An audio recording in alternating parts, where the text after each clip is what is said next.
J'ai toujours pensé qu'en politique, il fallait garder sa liberté, parce que c'est un monde où cette liberté peut être mise à mal. Une des convictions qui me pousse finalement à agir pour le bien commun, c'est le fait que j'ai envie d'aider en fait mon prochain. Envie de l'aider avec ce que je suis, avec ce que j'ai, avec les outils qui sont les miens.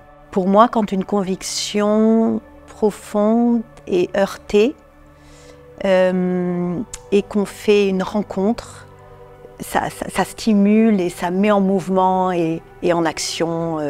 Et ça crée, c'est le facteur créateur d'engagement. L'engagement, moi je trouve que ça vient d'un appel d'abord. Donc c'est d'abord des appels qui m'ont poussé, qui m'ont lancé. Alors c'est des appels à travers des personnes, des lieux effectivement.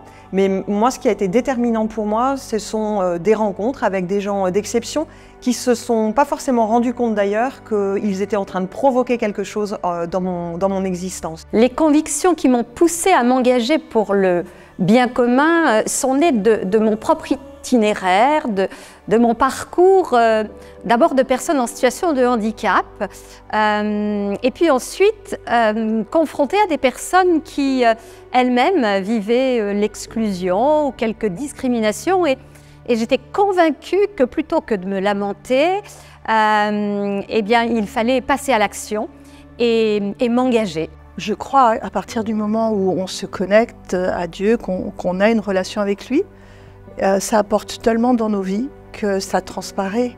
Et je ne crois pas qu'on reçoit les choses juste pour soi-même, on reçoit aussi les choses pour les partager. Je crois qu'en théologie chrétienne, ce qui nous permet d'appréhender cela, c'est le discours typiquement protestant sur la grâce. C'est-à-dire qu'au mal en excès, on oppose un autre excès, qui est un excès de Dieu, un excès de vie, un excès de bien. Et quand on braque ce projecteur sur le mal, il apparaît dans toute sa laideur.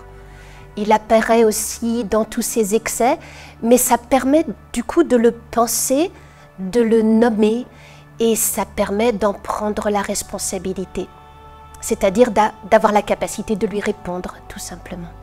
Je crois que j'ai été toute mon existence portée d'une certaine manière par cette double injonction, en tout cas ce double commandement du Christ qu'on trouve dans l'évangile de Matthieu, qui nous relie verticalement à Dieu et horizontalement aux autres. Hein. Tu aimeras ton Dieu, et tu aimeras ton prochain.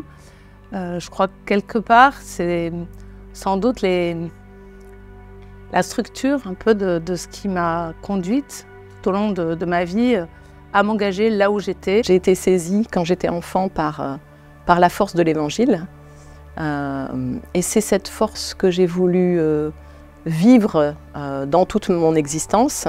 C'est cette parole de vie que j'ai voulu approfondir, sans cesse chercher et poursuivre, tout simplement. L'école biblique, on m'a enseigné la vie de deux saints protestants. Bon, je dis ça avec bien sûr humour, puisqu'il n'y a pas de saints chez les protestants, mais c'était le docteur Albert Schweitzer et Martin Luther King. Et je pense que la vie exemplaire de ces hommes et leur enseignement m'ont profondément marqué. Et j'ai retenu trois choses. D'abord, la compassion et l'empathie, qui est bien sûr le premier message du Christ. La deuxième, c'est la non-violence. Et la troisième, c'est la radicalité. Je me suis rendu compte que peu de jeunes femmes, peu de femmes frappaient à la porte de la commission des ministères de notre famille d'église. Et c'est là qu'est née une réflexion profonde en moi. Pourquoi, alors que maintenant c'est possible, les jeunes femmes ne s'emparent pas de cette ouverture pour devenir elles-mêmes pasteurs, enseignantes en faculté de théologie, etc. J'ai pressenti que le Christ m'appelait, voilà. C'était le Christ qui était le lieu de mon engagement. Et très vite, la forme prenait cet engagement pour moi devenait radicale sous la forme de la vie monastique. J'ai beaucoup hésité entre vie monastique et diaconesse, parce que je faisais une distinction entre œuvre et contemplation. Et j'ai su un jour que cela pouvait se réconcilier et que c'était même cette tension-là qui était la bonne.